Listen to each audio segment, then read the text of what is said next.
Salam, selamat malam sahabat terkasih. Puji Tuhan, kita kembali dipertemukan dalam renungan malam ini. Waktu di mana kita bisa menenangkan hati, memperlambat ritme hidup, dan merenungkan firman Tuhan sebelum kita beristirahat.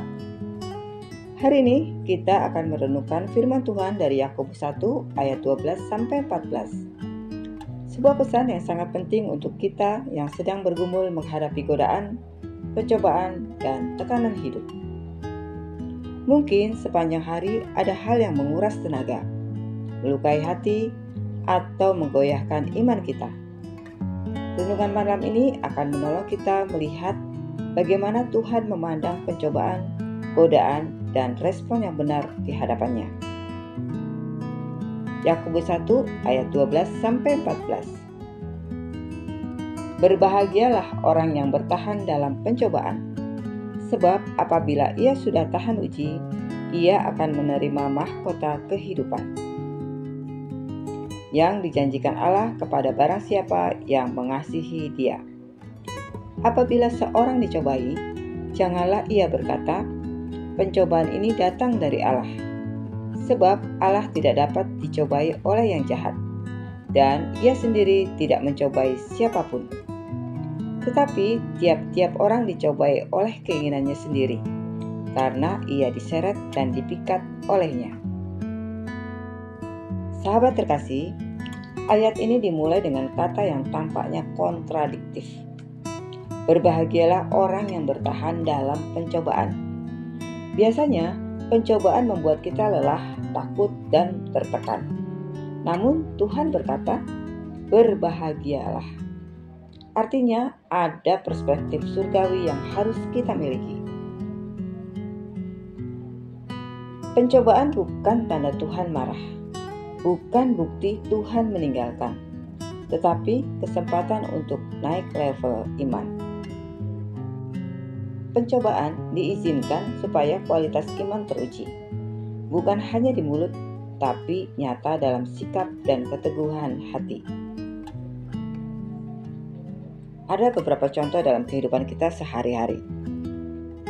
Seperti ada godaan untuk marah, tapi kita memilih sabar. Ada godaan menyerah, tapi kita tetap percaya. Ada kesempatan jatuh dalam dosa, tapi kita memilih takut akan Tuhan. Setiap kali kita menang melawan pencobaan, iman kita berkembang. Seperti emas diuji dengan api, hati kita dibentuk oleh proses.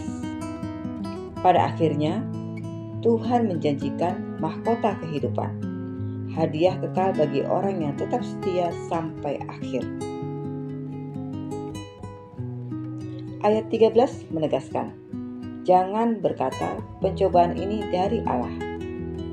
Tuhan menguji, tetapi tidak menggoda untuk jatuh dalam dosa. Perbedaannya sangat jelas. Kalau dari Tuhan, menguji untuk menguatkan. Kalau dari si jahat, menggoda untuk menjatuhkan. Kalau dari Tuhan, membangun karakter. Kalau dari si jahat, merusak karakter. Kalau dari Tuhan, membawa lebih dekat kepada Tuhan. Kalau dari si jahat, menjauhkan dari Allah.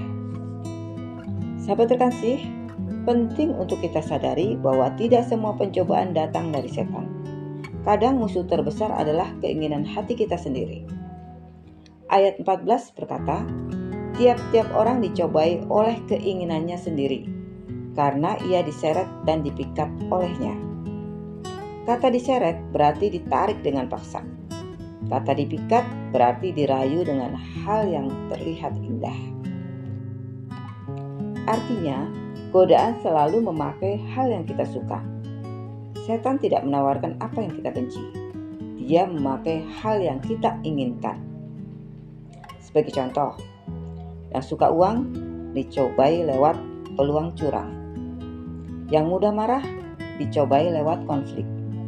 Yang haus pujian dicobai lewat ego dan kesombongan.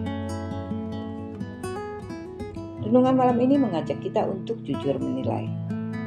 Keinginan apa yang paling mudah menarik kita jauh dari Tuhan? Sahabat terkasih, bagaimana kita bertahan dalam pencobaan? ada 3 langkah praktis untuk kita bisa bertahan dan menang. Yang pertama, sadari sumbernya. Kenali mana ujian dari Tuhan dan mana godaan dari keinginan daging. Yang kedua, pegang firman saat diserang. Tuhan Yesus menang bukan dengan kekuatan sendiri, tetapi dengan firman Tuhan. Saat godaan datang, jawab dengan firman Tuhan, bukan perasaan. Yang ketiga, cari Tuhan, bukan kesenangan sesaat. Godaan menawarkan kesenangan cepat, tetapi membawa penyesalan panjang. Tuhan menawarkan jalan sempit, tetapi membawa damai dan mahkota kehidupan. Mari kita ingat, godaan itu sementara, tetapi kemenangan rohani berdampak kekal. Sahabat terkasih, pencobaan diizinkan untuk membentuk iman. Tuhan tidak menggoda. Godaan muncul dari keinginan hati kita. Bertahan dalam pencobaan membawa pada kemenangan dan mahkota kehidupan. Jika hari ini kita sedang dalam godaan atau pencobaan, jangan menyerah. Tuhan melihat perjuangan kita dan menyediakan kekuatan untuk menang. Sahabat terkasih, mari kita berdoa bersama. Bapa Surgawi, terima kasih untuk firman-Mu malam ini. Kami bersyukur karena Engkau menguatkan kami untuk bertahan dalam pencobaan. Ajari kami memiliki hati yang waspada dan melekat kepadamu, supaya ketika godaan datang, kami memilih firman-Mu, bukan keinginan daging kami. Kuatkan setiap anak-Mu yang sedang bergumul malam ini. Berikan damai sejahtera, kekuatan, dan kelegaan. Tolong kami agar tetap setia, hingga kami menerima mahkota kehidupan yang Engkau janjikan. Dalam nama Tuhan Yesus Kristus, kami berdoa dan mengucap syukur. Amin. Sahabat terkasih, terima kasih sudah bersama-sama merenungkan firman Tuhan malam ini. Jika renungan ini memberkatimu, jangan lupa untuk klik like, komen, share, dan subscribe ya, supaya semakin banyak orang dikuatkan oleh firman Tuhan. Sampai jumpa di renungan malam berikutnya. Selamat beristirahat, Tuhan Yesus memberkati.